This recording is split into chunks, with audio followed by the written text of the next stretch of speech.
Welcome to STV. నా పేరు శ్రావ్య. బులెటిన్లో అప్డేట్స్ చూద్దాం.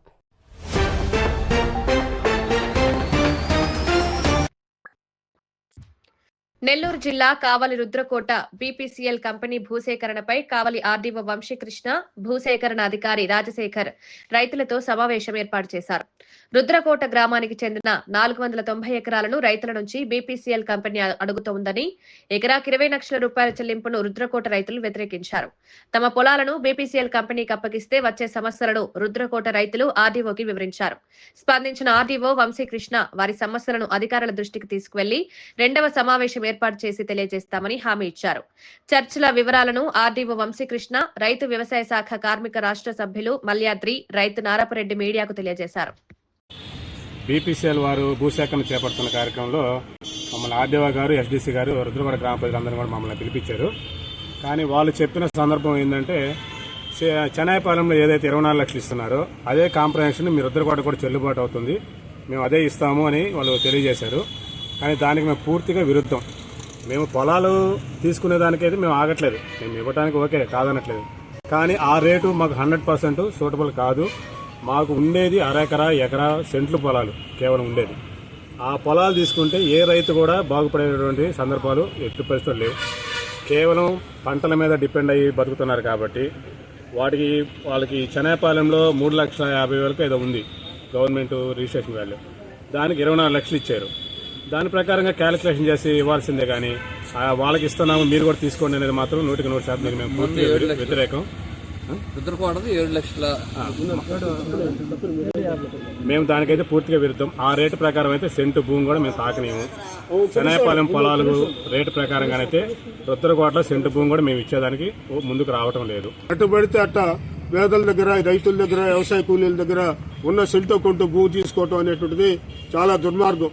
ఆడ భూమి పాడైపోద్ది, నీళ్లు పాడైపోద్ది, గాలి పాడైపోద్ది. అదే రకంగా వచ్చేసరికి చదువుకున్నటువంటి ఉద్యోగాల సంగతి ఏం చెప్పరు. ఈ వృత్తులు ఉన్నాయి, గీత వృత్తి, అది కూడా ప్రస్తావన చేయటం అనేటువంటిది మీటింగ్ లో జరిగింది. దాదాపు చాలా ఎక్కువ మంది గుమ్మడి బందుల్లో కానీ, అదే రకంగా చెన్నాయిపాలెంలో కానీ, పాముగుంట పాలెంలో కానీ, ఇక్కడ రుద్రకోటలో కానీ మొత్తం గీత వృత్తి మీద ఉన్నారు.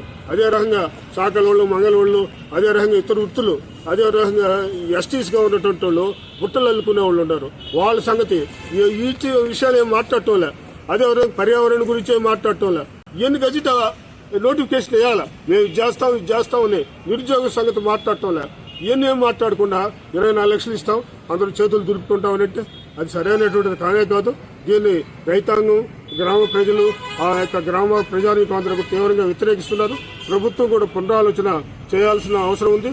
ప్రజాప్రతినిధులు, అధికారులు భూముల్ని, రైతుల దగ్గర ఉన్నటువంటి భూముల్ని కంపెనీకి అప్పచెప్పేదానికి మధ్యలో దళారులు అయినటువంటి వ్యవహారంగా చేయకూడదు. అది చాలా దుర్మార్గమైనటువంటిది. దళారు పని అధికారులు కానీ, అదే రంగం ప్రజాప్రతినిధులు కానీ, ఎమ్మెల్యేలు కానీ, మంత్రులు కానీ చేయటం అనేటువంటి చాలా అన్యాయం.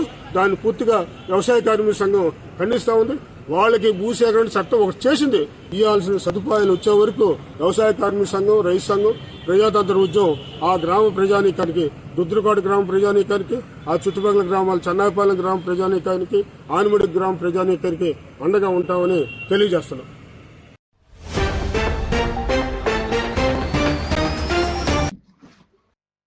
గ్రామీణ ప్రాంత ప్రజలకు కార్పొరేట్ వైద్యాన్ని చేరువ చేసే లక్ష్యంతో నెల్లూరు మెడికవర్ హాస్పిటల్ ఆధ్వర్యంలో కావలిలో సేవలను ప్రారంభించామని medical hospital vice president G Ranjith Reddy తెలిపారు. శనివారం పట్టణంలోని జర్నలిస్ట్ క్లబ్ లో మీడియా సమావేశంలో పాల్గొన్న doctor Kaushik Reddy, doctor Jayaram media సమావేశం ఏర్పాటు చేసి నెల్లూరు వంటి దూర ప్రాంతాలకు వెళ్లకుండా పట్టణ, గ్రామీణ ప్రాంత రోగులకు వైద్య సేవలు అందిస్తామన్నారు.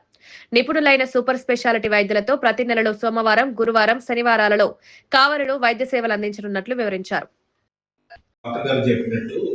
దాదాపు 12 నుంచి 15 మంది డాక్టర్స్ కావలికి వేరియస్ హాస్పిటల్స్కి వస్తున్నారు. ఆ లిస్ట్ అన్ని కూడా డీటెయిల్ లిస్ట్ మీకు మా పిఆర్ఓ గారు అందజేస్తున్నారు. అట్లాగే క్యాన్సర్ హాస్పిటల్ నుంచి కూడా మనకి మెడికల్ క్యాన్సర్ స్పెషలిస్ట్ కూడా కావలికి వస్తున్నారు. కావలి, కందుకూరు అట్లా చెప్పినట్టు అన్ని రూరల్ ఏరియాస్ తిరిగి మా సర్వీసెస్ అవైలబుల్ చేయాలని. ఇంకోటి అడ్వాంటేజ్ ఏంటంటే ఫాలోఅప్ కేర్ నెల్లూరు వరకు రానవసరం లేకుండా ఇక్కడే ఫాలోఅప్ కేర్ అయిపోతుంది, ఫాస్ట్గా అయిపోతుంది. ఒక రోజంతా వేస్ట్ కాకుండా ఒక పూట వచ్చి చూపించుకొని వెళ్దాము, ఆ పని దినం వేస్ట్ కాకుండా ఉంటుంది. ట్రాన్స్పోర్ట్ ఖర్చులు ఇబ్బంది అన్నీ కూడా తగ్గిపోతాయి. సో మేము ప్రతికాముఖంగా మీ ద్వారా తెలియజేయడం ఏంటంటే అందరికీ ప్రజలకి వచ్చి ఈ క్లినిక్ సద్వినియోగం చేసుకోండి. అన్ని షెడ్యూల్స్ మేము ఇప్పుడు న్యూస్ పేపర్లు కూడా ఇస్తాము అన్ని. సో మీకు ఆ డేట్స్ ప్రకారము ఆ టైమింగ్స్ ప్రకారం వస్తారు డాక్టర్స్. చాలా మంది డాక్టర్స్ 4 సార్లు వస్తున్నారు నెలకి. ఇప్పుడు కౌశిక్ గారు ప్రతి శనివారం వస్తారు ఇక్కడికి. అట్లాగే ఈఎన్టీ డాక్టర్ నాగేంద్ర గారు ప్రతి సోమవారం వస్తారు ఇక్కడికి. అట్లాగే చాలా సీనియర్ న్యూరో ఫిజిషియన్ దీక్షాంతి మేడం గారు వారు వస్తారు మంత్లీ వన్స్ ఇక్కడికి. అట్లా అంటే ఎక్స్పర్ట్స్ అందరు కూడా కావలికి వచ్చి వాళ్ళ సేవలు అందిస్తున్నారు. సో ప్రజలకి మేము చెప్పేది ఏంటంటే ఈ సర్వీసెస్ వినియోగించుకోండి, ఈ డాక్టర్ ఎక్స్పర్టైజ్ని వాడుకోండి. ధన్యవాదాలు. మార్పు వచ్చింది. సో కొన్ని డిపార్ట్మెంట్స్ కావాలిలో కూడా బాగా ఎస్టాబ్లిష్ అయినాయి, బాగా చేస్తున్నారు డాక్టర్స్. సో ఇక్కడ చేయలేదు మేము ఉంటే ఈ డాక్టర్సే చెప్తారు నెల్లూరు రమ్మని. సో మా రిక్వెస్ట్ ఏంటంటే ఏ ఊర్లో ఆ ఊర్లో మీరు డాక్టర్స్ నమ్మండి, ఆ డాక్టర్స్తో ట్రీట్మెంట్ చేయించుకోండి. వాళ్ళు కరెక్ట్గా అడ్వైస్ చేస్తారు, గైడ్ చేస్తారు. కావాలి కూడా డెవలప్ అవుతుంది. నెక్స్ట్ 10 yearsలో ఇంకా డెవలప్మెంట్ వస్తుంది. అట్లా ప్రజలు నీడ్ని బట్టి, అవసరాన్ని బట్టి ఇన్ఫ్రాస్ట్రక్చర్, మెడికల్ ఫెసిలిటీస్ డెవలప్ అవుతాయి. కాబట్టి ఇప్పుడు నెక్స్ట్ మనకి నెల్లూరు డెవలప్ అయినట్టు కావాలి కూడా డెవలప్ అవుతుంది. ఫ్రీక్వెన్సీ అయితే అదే విధంగా సార్ ఇప్పుడు జిల్లా స్థాయిలోనే మెడికల్ హాస్పిటల్స్ మాత్రం పెట్టున్నారు సార్. మండల స్థాయిలో కూడా తీసుకొచ్చే ఆలోచన ఉన్నారు సార్. అంటే ప్రాబబ్లీ నెక్స్ట్ ఫేజ్ అండి. ఇప్పుడు ఎక్స్పాన్షన్ నెక్స్ట్ ఫేజ్ లో. ఇవి ఇప్పటి వరకు ఉన్న bulletin updates. Keep watching STV. మేము చేసే వీడియోస్ మీకు నచ్చినట్లయితే లైక్ చేయండి. అలాగే మరిన్ని ఇంట్రెస్టింగ్ అప్డేట్స్ కోసం మా STV తెలుగు ఛానల్